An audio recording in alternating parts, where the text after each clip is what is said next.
how we're organizing our campaign. So thank you all again very much. Thank you. Thank you, Congresswoman Barbara Lee, for joining us tonight. If you want to learn more about her candidacy or volunteer, go to her social media handle at Barbara Lee 4CA, at Barbara Lee 4CA. And we also want to thank Assemblymember Ash Kalra, former Mayor Michael Tubbs, and Alondra Hernandez for your leadership in fighting for everyday Californians and your insightful questions tonight. So we're going to go back to our political spin room with Nato Green and Francesca Fioratini. Nato, scurry on over there.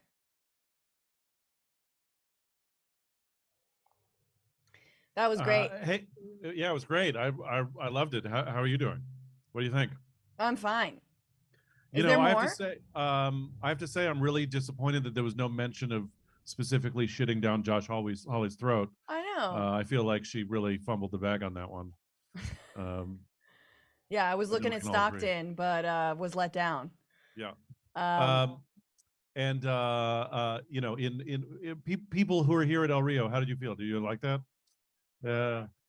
yeah. They're clapping. I don't know if you They're can tell, but they're clapping. clapping, Francesca. They're good. very enthusiastic. They feel very positive. Good. It was incredible to hear about. I have to say, like, my personal favorite moment was just thinking about like how much, you know, DeSantis and all these conservatives are like obsessing about cancel culture and woke and stuff, and to have Barbara Lee just come out and say like I was a Black Panther. Yeah. I was like, oh, you know, like for them to be like, oh, what are you gonna do, cancel me? And then for her to be like, fuck you, as a Black Panther. I was just like, I think feel like how that's she we need should- more of that energy in politics. Yes, I think she should just do like fireside Panther stories Yeah. and just like do that for TikTok. The youngs would love it. No, but you know, Representative Lee has a lot of grit and a lot of experience and wisdom. And you know, she's right. We don't always read the party platform, and we should read it, you know. And so I like that about her, that there's a lot of like not gonna put up with the BS, because I've been there, done that, knows her way around very well. It can be a blessing and a curse, to be honest with you, right? It's a blessing, and you think, all right, this person, I mean, obviously Representative Lee has so much experience, but is there too much coziness, right? But again, she's never one to shy away from that challenge, and I love that she mentioned peace and the defense spending multiple times, to say nothing of the organizing background. So anyway, yeah, them's my thoughts. I also like that she talked about wanting to repeal Citizens United and that corporations shouldn't be people. I think she didn't go far enough. I think she should also say that not only should corporations be people, but neither should billionaires. Yes. I think we can compromise that millionaires can be 3/5 of a person. I like that. That's my reparations plan. Yeah. Calls are breaking out here of NATO for Senate. So Same. You know, but I do disagree on the calls for single payer, because, you know, as much as I like the idea of everyone getting health care, you know, it's like I'm on the fence about my doctor, but I really love my insurance claims adjuster. I know. I have a deep personal connection with insurance claims adjuster and the actuaries. So I've already you know, memorized like how to actually speak to a real person, you know, like all the numeric order I need to punch in to the phone. And so like I feel like single payer now is just taking that away from me, you know. I know, because I like going through the maze of speaking to a real person on the phone. yeah. I just feel like I don't want single payer unless there's a lot of drop down menus. Do you know what I'm saying? Agreed. We like bureaucracy. That's right. Oh God. All right. So is there anything else? So how do you feel as a parent? Does it affect you, the idea of extending the earned income the earned income tax credit? Yes. I literally got pregnant like a few months outside of the window, and I was like, no, right? So by the time we pass it again, she'll probably no longer qualify because she'll be 18. But no, I'm just kidding. Things move very quickly in the Senate. Kill me. It's famous for its swiftness. Yeah. All right. Should we? Are you ready for the Let's- next candidate, Jane? Can we move it? Jorge, can we go? It demonstrating the incredible, Francesca, you can't see it here, but demonstrating the incredible resolve and commitment of the Californian left. About 60% of the audience arrived 45 minutes late. So the people of San Francisco are definitely ready to reclaim democracy, provided it doesn't require showing up on time. This is why we can't win, people. Come on now. Come on. And on that note, we're going to do a quick selfie video recording of our crowd for social media. So we're going to start now if y'all want to cheer.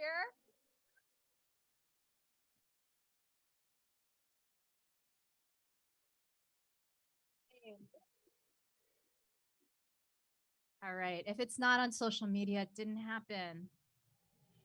So now I'd like to introduce our next speaker, a candidate who made history as the first Democrat to flip the 45th, now 47th congressional district in Orange County. She is a law professor, a mother of 3 school-aged children, and is known for her exceptional whiteboard skills, employing them to vividly illustrate the expensive inefficiencies of the health insurance industry, and known for her songwriting skills, including the well-known tune, Mama, Don't Let Your Babies Grow Up to Become Bank Tellers, because a third of them rely on public assistance despite working for billionaire bank corporations. Welcome, Congresswoman Katie Porter. Thank you so much. Thank you, California. It's wonderful to be here with you tonight. Good evening. I want to start by thanking Jane Kim and the Working Families Party for putting this event together. And of course, I also want to thank everyone for tuning in, whether you're at a watch party or you're online. Thank you for being part of our democracy. Of course, I also just want to take a moment before I start to thank my incredible colleague, Barbara Lee, for bringing her strong and spirited participation to this forum.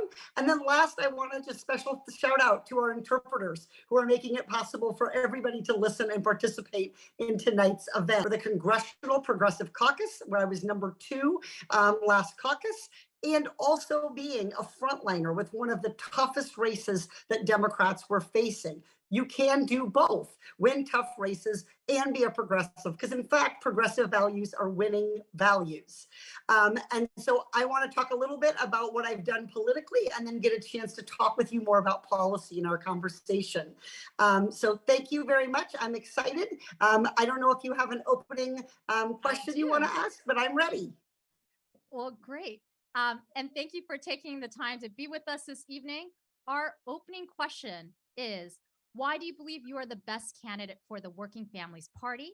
And what is your strategy for victory in the upcoming election? Well, the Working Families Party is about electing progressives to every level of government and in every part and pocket of California.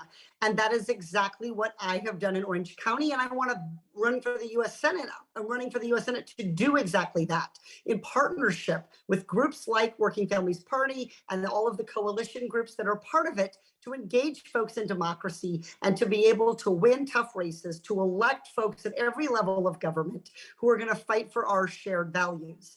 I am a strong, tough campaigner. I have knocked a lot of doors in Huntington Beach as a progressive, and I'm still standing after that experience and still very much encouraged and in the fight. I was the top number 2 fundraiser in the House last cycle behind only Kevin McCarthy. And I did that without taking a cent from corporate PACs, from federal lobbyists, or from executives with big oil, big banks, or big pharma. And I am proud to be the only candidate in this race who can say that they have never taken corporate PAC money. Even as I can also say I was the strongest Democratic fundraiser in the House last cycle. My pledge to not take corporate money, to not be bought off by industries like big oil, big pharma, is reflected in the work that I do, how I confront greedy CEOs directly, how I pass legislation to rein in Wall Street, and my willingness to speak truth to power, often with the whiteboard. There's this Canard, some of you may have heard this. In Washington, it gets repeated on the ground in California that candidates have to take corporate PAC money in order to win tough races. And I have shown that that is not the case. And I am committed to continuing to help those like-minded candidates win. We need to keep building out our progressive bench. That's a partnership that I want to have with the Working Families Party and all of our local activists to keep building out our bench of progressive leaders, including people of color and women. Women right now are less than halfway to representation in the US Senate, despite California's tradition of female senators. As part of my work to help elect candidates, and something I will continue to lean into as US Senator, I started Truth to Power, a leadership PAC that's given hundreds of thousands of dollars to progressive candidates who refuse to take corporate PAC money. And I have done that for candidates in every part and pocket of the country. And I don't just cut a check and walk away. I make it a point to stay in conversation with them, especially for first-time candidates, women, and people of color. I think California needs a leader in the Senate who knows how to win tough races and will help candidates at every level of government in every single election cycle run on our progressive values and win.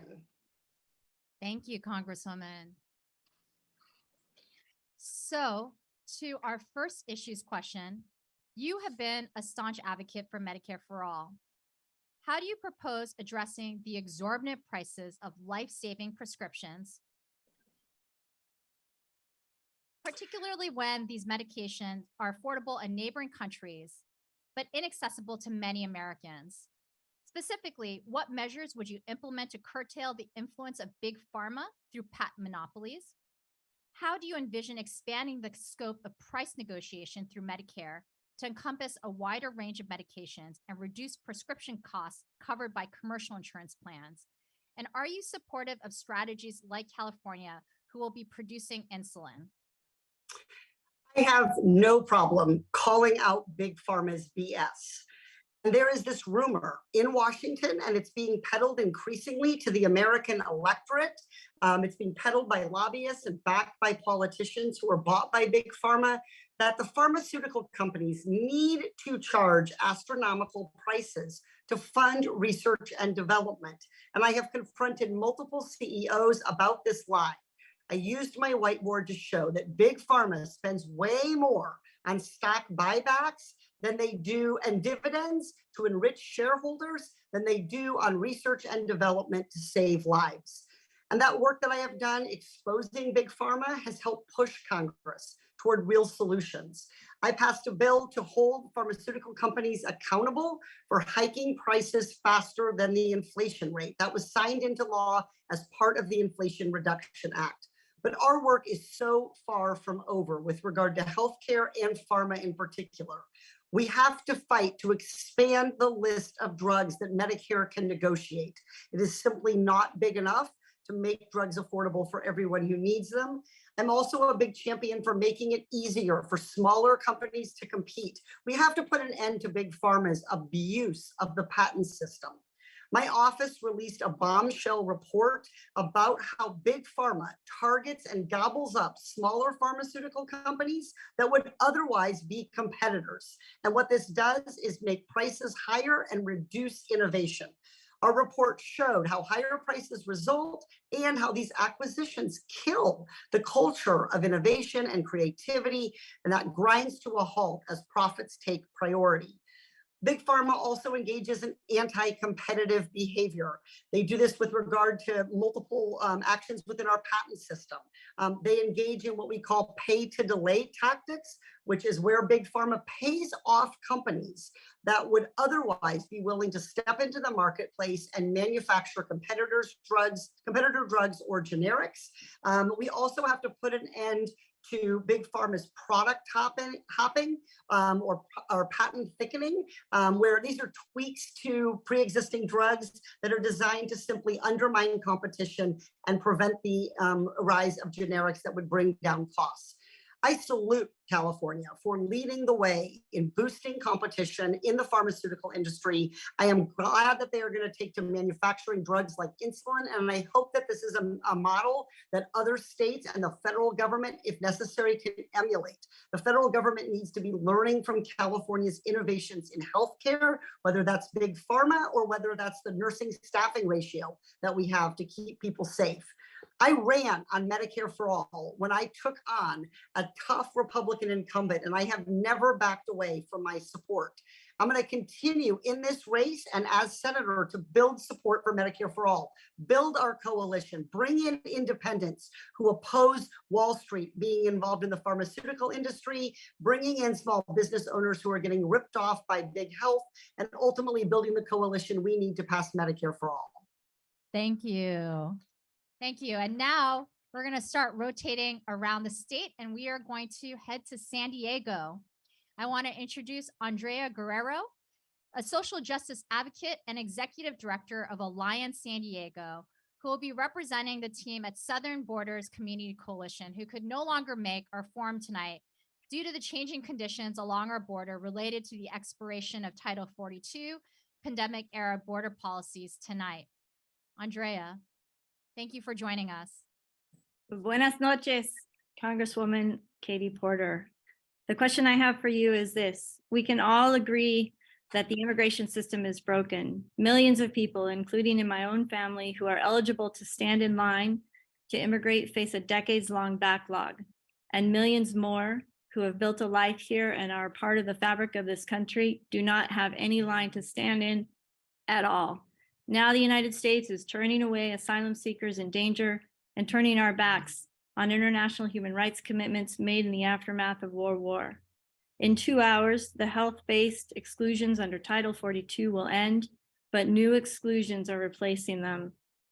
And as I speak, there are border agents who are preparing for a show of force that is anything but welcoming to children, women, and men who have suffered unimaginable trauma. Instead of passing comprehensive immigration reform, the Senate has focused on unaccountable border enforcement strategies that fuel abuse and impunity by border agents. What will you do to turn the page to provide pathways to citizenship, protect human rights, and hold border agents accountable? Thank you very much for this incredibly timely and important question. One of the things I made very sure to do as representative is to go on the ground to the southern border in California for myself, to listen to the stories of those who are being hurt by Title 42, to visit the Mexico side of the border, to see what the challenges are that are being created with the administration's Remain in Mexico policy. I wanted to see, where would refugees go? How does the screening occur? What barriers are advocates facing? How long is the wait? And what I found when I asked about, how do I get in line? How would a refugee, where would they go? Where is the line for them to get in? What do I do if I wanted to apply for asylum? And the answer to that question was silence.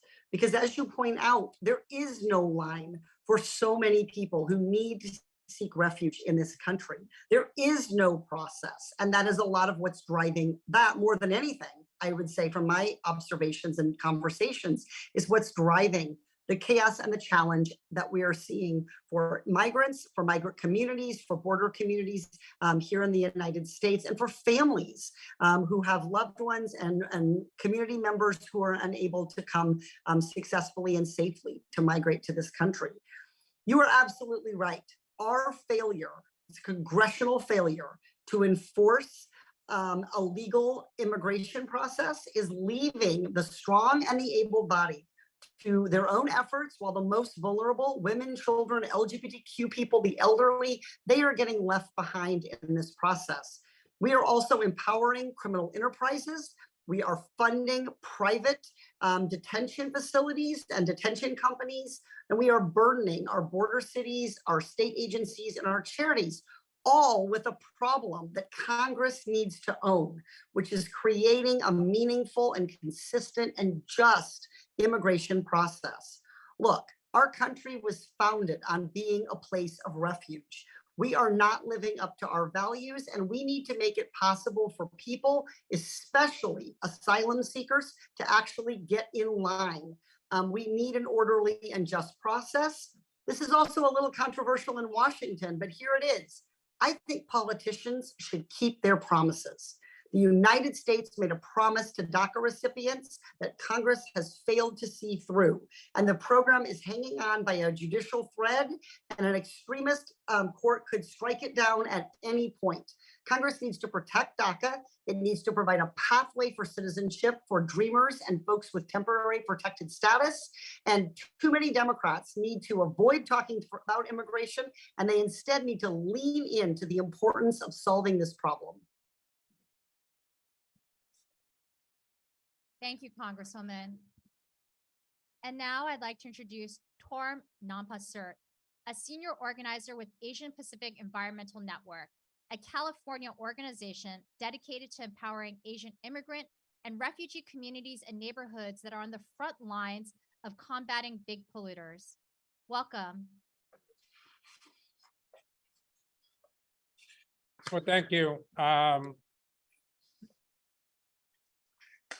I have lived in Richmond almost 50 years, Richmond, California. California is considering as a deep blue state, yet it is also the 7th largest oil producing state in United States. And my community in Richmond live on the front line with a refinery. Alarmingly, also approximately 14% of California population, predominantly community of color, reside within a mine from active oil and gas well. I am worried about the planet we are leaving behind for our children, our grandchildren. We raised 11 children and now have 28 grandchildren. So I want to have a leader who is courageous enough to push rapid and unprecedented action to protect our home. The Working Family Party strongly support a Green New Deal and want to wind down on the drilling and fracking. Here's my question for you. First is, do you endorse a federal prohibition on a new fracking and drilling permit, as well as fracking and drilling ban within 2,500 feet from homes and school? The second question is, which aspect of the Green New Deal would you prioritize and also actively champion during your first term as a senator? Thank you. Thank you very much for your question. Congratulations on your wonderful and amazing big family. And I want to thank you for coming to us from Richmond. I used to live in El Cerrito, and so I have seen exactly what you described. And of course, represent Orange County, where we have oil wells in Huntington Beach, onshore and offshore. I am really excited about the Green New Deal's commitment to growing our unionized workforce. And I think it is really important to understand that the premise of a Green New Deal is not just to do energy transformation, but it is also to do workforce transformation at the same time. We need labor to be our partners every step of the way to realize the goals of the Green New Deal. We cannot let this incredibly important industry transformation from dirty energy to clean energy be an excuse to bust unions, to weaken workers, and to create new hardships for families. And look, I know the special interest playbook on this. Big corporations wait till the industry goes through a revolution or a change, and that's when they attack workers and attack wages. And so I think the most exciting part about the Green New Deal is it's not just an energy bill, it is also an economic opportunity and workforce bill. We can have cleaner air and higher wages. And I think that is a really important part of this, to not let big oil, not let energy companies, whether they're green or dirty, use this moment to weaken wages and to hurt our workforce. You're exactly right, by the way, that our country, including California, has a long history of forcing vulnerable communities of color to bear the brunt of pollution. And that needs to end. I serve on the House Natural Resources Committee. I am a partner with Representative Grijalva, our chairman, on the Environmental Justice for All Act, and have been proud to move that bill out of committee and onto the House floor. I cannot wait to see it signed into law when I am in the United States Senate. Big oil's reckless drilling puts the health of our communities and our local economy and our planet at risk. And so I have called for and supported legislation that ends offshore drilling off the California coast and ends offshore drilling on federal land. Big oil has too much power in Washington. I refuse their money, so I have no problem holding them to account. And I have passed legislation to raise the fee on polluters that drill on public land, and that was signed into law. And I'm now working on holding big oil responsible for cleaning up the messes that they have made in communities like yours, as well as ending the sweetheart deals and tax breaks that are making it difficult for clean energy companies to compete.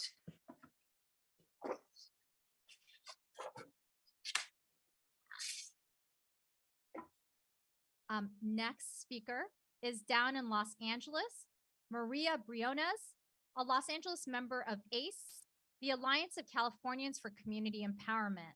ACE is a grassroots member organization fighting for tenant and housing rights up and down the state. Maria, thank you so much for joining us. Thank you very much for inviting me. Good evening to everybody. My name is Maria Briones. I'm representing ACE in Los Angeles. I live in the 8th district. And my question is, by being one of the victims of all the abuse with the housing that we have right now, concerning evictions, which were once common and rare in our country, are now widespread, with hundreds of thousands of Americans forced out of their homes annually. Evictions are not just as the condition of poverty. While we do not have comprehensive national data on evictions, eviction seems to disproportionately impact women, specifically single mothers, as well as older people and immigrants. Housing is often seen as the responsibility of local governments, but we are facing a national housing affordability crisis. How would you fight to protect more families from evictions, and would you support some formal rent control at the federal level? Apparently, we tenants have become disposable people because landlords want more money for our need to have housing. Thank you very much. It's wonderful to hear from ACE. I did a lot of work with you all when I got my start in California Public Service during the foreclosure crisis, and was able to work with ACE in Los Angeles to work on issues of blight and helping keep people in their homes. So it's great to be back in conversation with you. I've seen firsthand through that work what it means when a family loses a home, whether it's to foreclosure and homeownership, whether it's to eviction as a rental. Eviction is devastating. It is absolutely part of creating a difficult stretch cycle of poverty that is difficult for families, and it affects almost every aspect of a family's well-being. You're absolutely right. The data that we do have on evictions absolutely shows that it disproportionately affects women, particularly single moms. I'm a single mom of 3 kids, 1 girl and 2 boys, and I would be at very, very high risk of eviction. Being a single mom is one of the single most predictive factors of being a victim of eviction, as well as one of the things that makes you most likely to face rental discrimination. I think the federal government needs to stop pointing the finger at states and counties and cities and get in the game helping on housing. Since the very first days of this campaign, I have said that tackling the housing affordability crisis will be one of my very top priorities in the US Senate. And, Democratic leadership doesn't seem to grapple with the problems of housing. They don't get that there is a huge federal need here and a huge federal role. I recently had an event at the University of California, Davis. There were about 75 undergrad and graduate students in the room. I asked them, how many of you ever expect to own a home in California in your lifetime? Not a single hand went up. That is a real problem for our state, that young people do not see an economically secure future here. Homeownership is also, as Ace knows well, a huge racial justice issue, in no small part because of the racist policies of the US federal government in the 1930s and 40s. There are 3 in 4 white households own a home, but that number is cut into fewer than half when we're talking about Black households. And owning a home determines so much: people's educational opportunity, their connection to their neighborhoods, their retirement security, their ability to have clean air and clean water sometimes, and of course, retirement security and generational wealth. So tackling the housing affordability crisis is just essential to closing the racial wealth gap. And I am going to push the Democratic Party to build a really meaningful national platform on housing that rethinks the federal role and makes new investments in everything from Section 8 rental vouchers and making them available to every single person who qualifies, to making sure that we are designing new and innovative projects to help close the housing affordability gap.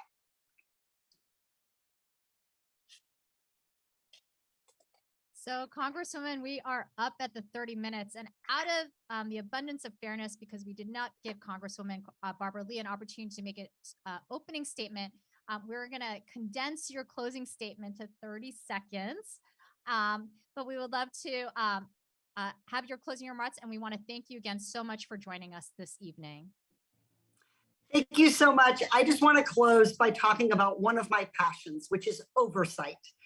Oversight is about being a watchdog for families, for their budgets, for their tax dollars, for their retirement savings. Oversight is core to who progressives are and what they fight for. Groups like working family parties fight so hard to get things passed, but we need to make sure those laws are actually working as intended. We can't let politicians take a victory lap at press conferences and then disappear. We have to hold them accountable to do the work of oversight. I do it with my whiteboard, I do it without the whiteboard, and most of all, I do it in partnership with community, with people who bring issues to my attention and let me hold folks accountable in DC. I'm excited to do that in the US Senate, and I'm grateful to be in community and in conversation with all of you tonight. Thank you. Thank you, Congresswoman Porter. So we hope that everyone has enjoyed tonight's forum, and we're able to learn a lot more about the 2 incredible candidates that are running for US Senate in 2024, what they care about and what they will fight for as our future senator. So Working Families Party is not just invested in congressional races. We are invested in races up and down the ballot. We know that an elected leader can make a big impact, if not even a larger impact, at the state and local level. So we're dedicated to identifying and recruiting candidates to run. And we are launching a campaign camp this summer in support of that. So recruiting candidates to move a working families agenda in California from school board to city council and our state legislature. It will start on Monday, May 22nd at 6 p.m. We want you to join, and it will go on through June and July. If you are interested in applying, check out our posts on social media right now, register, and we will follow up with you immediately. Finally, we are a membership organization, and we want to invite all of you to join us. So please text CA Senate at 30403. And we're going to send a brief survey asking who you thought did the best tonight. And we will also ask if you'd like to volunteer for either candidate and share your contact information if you would like with those candidates, and share how you can engage with Working Families Party in California. So again, text CA Senate to 30403 to take the survey and to join our party. Finally, I just want to thank the incredible California team at Working Families who made this event possible, worked tirelessly over the last 2 months, along with all of our member leaders and member affiliates. And I want to give a big shout out to Jorge Contreras, our senior campaign manager, who is still working by taking photos right now and flawlessly managed every aspect of this event while still making time to cheer for the Warriors. Go Warriors! And because we're California, go Lakers. Yeah, come on now. I just want California to win. Now, back to the real comedy, to our political correspondents, Nato Green and Francesca Fiorentini. That's what everyone wanted. Nato, you gonna do a tight three? Hi, y'all. We're just gonna jump in right here. No, I'm not going to do a Thank tight three. everybody. I'm going to do my usual loose, rambling 11, perhaps. Hey, did you guys have fun? I'm really excited that Jane said that the Working Families Party is recruiting candidate camp to train people to run for office because I don't know if you've seen the people who are in office, but some of the current people in office leave something to be desired. They have small shoes to fill. So please step up, everybody. The bar is quite low with some of them. So so did you have a good time watching Katie Porter, Francesca? I had a great time. I think strong choice on the blazer, and I think that was the most important thing. Although we didn't get to Palestine, but Didn't get to Palestine. I do think that Representative Oh wait, Porter, Jane is saying that Palestine is in the candidate questionnaire that the Working Families Party will send out. Okay. So she will have to answer in written form or possibly a doodle using the whiteboard. Yeah. So Katie Porter's district, she is in the OC, and while she was talking and she was talking about what it was like to go door to door as a progressive in Huntington Beach, I had like a PTSD flashback to performing a sold out show for 500 people at the Irvine Improv Comedy Club. Yeah. Which really felt like being behind enemy lines.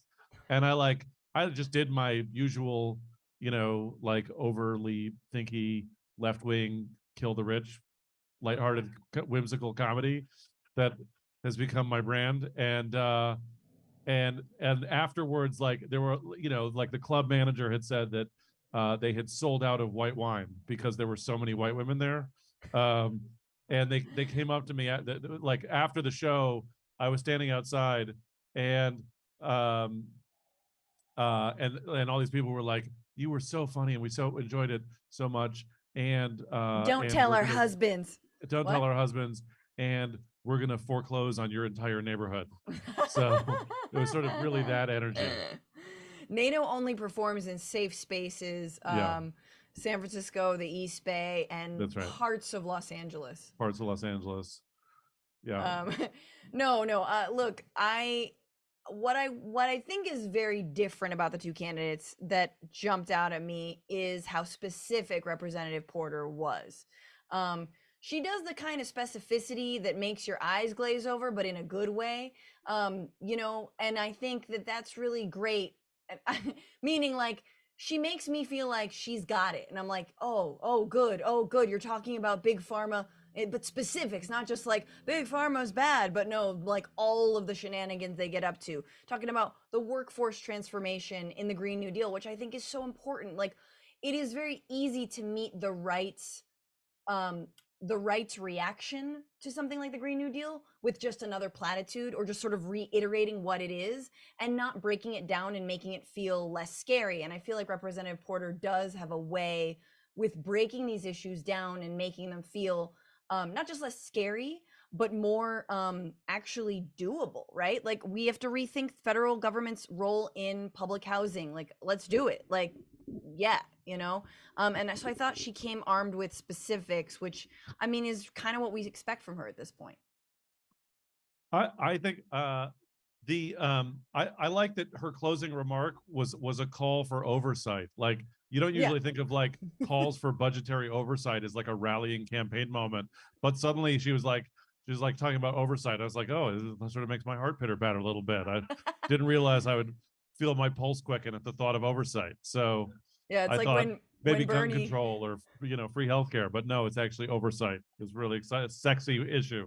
I mean, this is Working Families Party in California. We had to settle for Bernie Sanders, our choice for president, being the head of the Senate budget chair, and we were supposed to get really excited about it. But I guess we're supposed to be excited about it. It's something important. I just wanted more. But anyway, I also want to know, like, it just felt like tonally, like, I appreciate that Porter began by like being super gracious about Barbara Lee and about the interpreters. Like, like we're in a moment where so much of politics feels so like spiteful and toxic, and having people run against each other and be like, I also like this other person. Yeah. That's just it was like a refreshing change of tone. right. I mean, it is, an open primary. So, that makes sense. And also, I feel like the real enemy is Mr. Adam Schiff.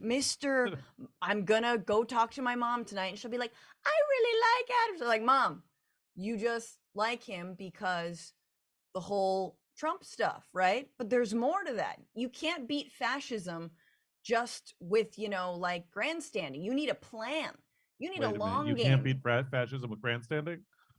That's No, like, they're really good at that. have you been to San Francisco? That's like our whole that's our whole city motto.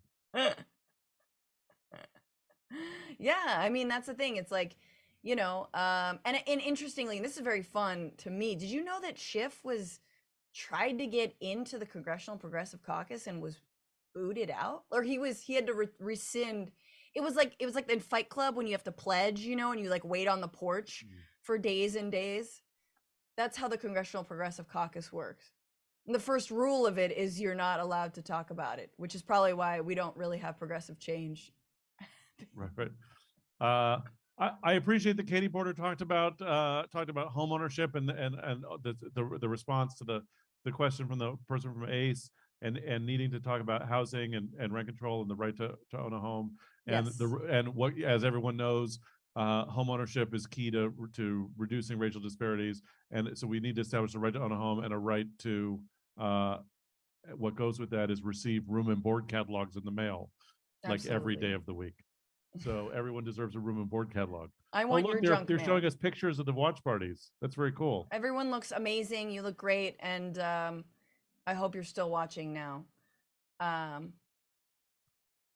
Look yeah! at that. So can I talk to the people here? So people here in San Francisco, how did you feel about the debate? It wasn't really a debate, but like. Did anyone change your mind based on? I'm going to. This Just is do this the is screamometer.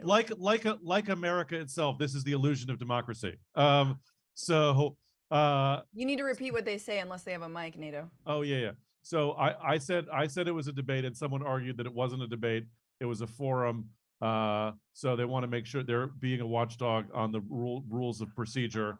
Yeah, we got the Senate They're parliamentarian exercising up oversight. in here. And then Jang Him pointed out that I could call on people instead of specifically instead of just throwing to the audience in general. Sydney, come talk to me.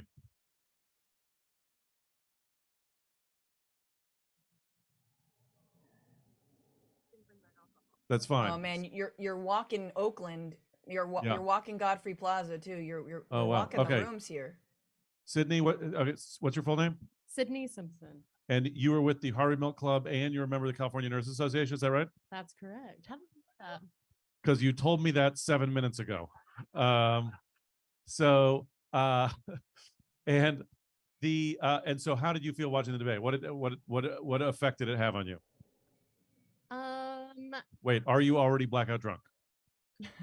I've been here since 3 p.m. Yay, Sydney. That's a yes. No, I think this is, for me, this is just really refreshing. Like, it's nice to live in a place where we can listen to women Democrats go at it who actually have a shot, who aren't just gonna like bump each other out. They were like respectfully with each other, you know, no, there's like no hate here. This is like a lovely, this is just lovely. This is like how it should be everywhere. And can I ask you? So the Milk Club is a venerable LGBTQ democratic club in San Francisco, and given the national like legislative onslaught attacking our trans siblings in states all over the country, including recently at Walgreens in San Francisco, like what is important in the Milk Club watching this candidate forum in this race? So interesting that you just asked that. What are the odds? I didn't tell you that. We just started the trans. I just have 7 LGBT flags right in front of me to remind me that I might want to ask a related question. Ask a gay question. No, I'm definitely gonna. You gave me an opportunity to shout us out. If you live in the Bay, if you don't live in the Bay Area, if you would like to join up, we just started the Trans Caucus in the Harvey Milk Club. Hell yeah. So we'll be focusing on issues such as Banco Brown. Thank you for bringing that up as well. But again, I mean, I hate to like be a sellout, but both of these candidates would do right by us, you know? So like, I love that I have like 2 really good choices in that sense, but that's not the answer that you want. I'm sure. Does that make you a sellout? I don't think that. I think we makes might you need to have a talk about what it means to be a sellout. I love these women. Like, Yeah. I don't love politicians, but like, I just love what's happening here. Like, this is why I pay too much to live here. This is why I pay so much to live here. Okay, well, thank you so much, Sydney. Thank you, Milk Club, for co-sponsoring the event. Come talk to me. Okay. If you want to join the Milk Club. Talk to Sydney if you want to join the Milk Club. What did you say? The new catchphrase? Ask some gay shit. Over there. Is there someone? One of the other sponsors is SF Rising. Is there someone from SF Rising who come up?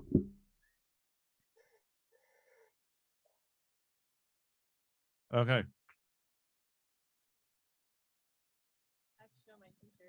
Okay, yeah, you gotta show the colors. I might be the only SF Rising person. Actually, no, that I shouldn't say that. There's lots of us here. We're all SF Rising people. Thank you, NATO. Okay, so tell the people, because there's 1 million people watching over stream. Tell the people about SF Rising. SF Rising is a political grassroots fund. Well, this is SF Rising Action Fund, and we have been pushing for progressive candidates for over a decade. We are pushing an agenda for working class communities of color that, really stands up to corporations and tech and developers. And we're trying to be here for the long term. So join us. And I have heard that the landlord lobby in San Francisco and the Association of Realtors thinks that like SF Rising is the true power brokers in San Francisco politics, and that you have a stranglehold on city politics. So, what are your nefarious master plans for the future of the city? Ooh, nefarious master plans. Well, if I share them, they won't be as powerful. I think it's great that our work speaks for itself. I think we're in numbers actually smaller than people think, but when it's election time, we go hard and we knock doors. And so watching the Senate forum and hearing what the candidates said, did you hear anything that surprised you? Anything that surprised me? I mean, I think I appreciate how much Barbara Lee has done just as a congressperson. Like, she was a Black Panther. She got involved as a young person because she saw Shirley Chisholm speak. Like, I think, just all the ways that she has stood up for working people for so long really inspires me. That's great. And cool. Nice data.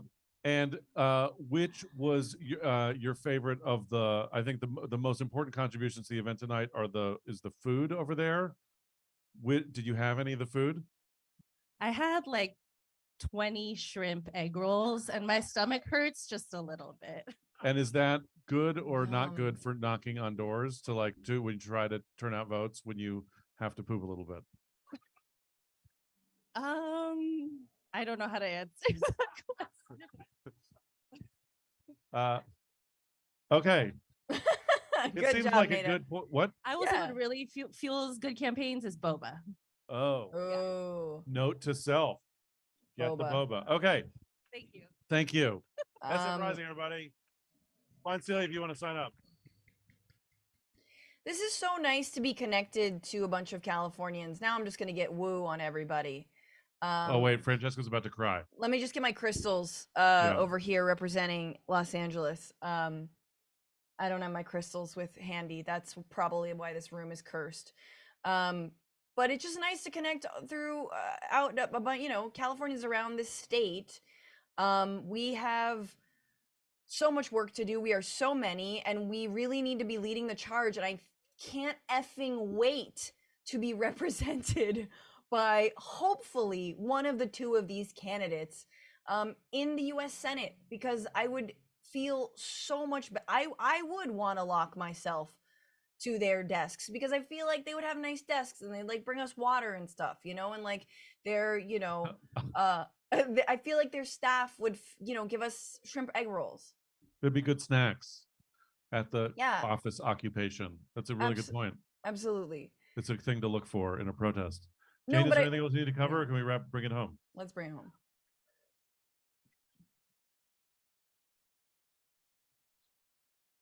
Oh, so Jane Kim is informing me that translation was available in Cantonese, Korean, Spanish, and American Sign Language.